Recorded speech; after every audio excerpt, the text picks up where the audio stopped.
Okay, here we are in front of the Motif XF. I'm going to show you how to set up the Motif XF for use with Logic using the Firewire card, the FW16E right here, Firewire expansion board. Pretty cool. So the Firewire expansion card actually looks like this. I'll turn this over here.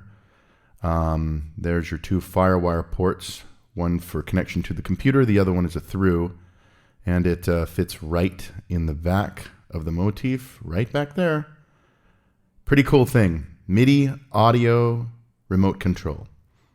So let's get started here on some of the settings that you'll need to do. The first one is, I'm going to press this utility button first. This is probably the screen you're going to have here. You'll want to press F5, control.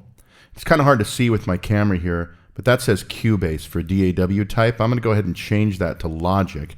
You can change that setting using the data wheel or the ink yes. Here's a nice screenshot because my camera doesn't really pick it up as well as I'd like. But that's it right there. It's set for Logic now. Now let's move on, pressing the SF2 button right here, and change the interface type from Midi to Firewire. It says USB, we don't want that, but Firewire. So this is what your screen should look like right here. Notice that the Midi interface in and out is set to Firewire. So now we've dealt with the Midi communication. Now let's deal with the audio I/O setup. This screen is accessed by pressing the F2 button.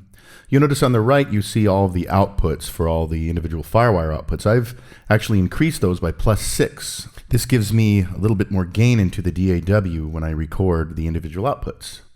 So the next thing you want to do is change the Firewire monitor setup. You do not want standalone because we're going to be doing a recording in Logic.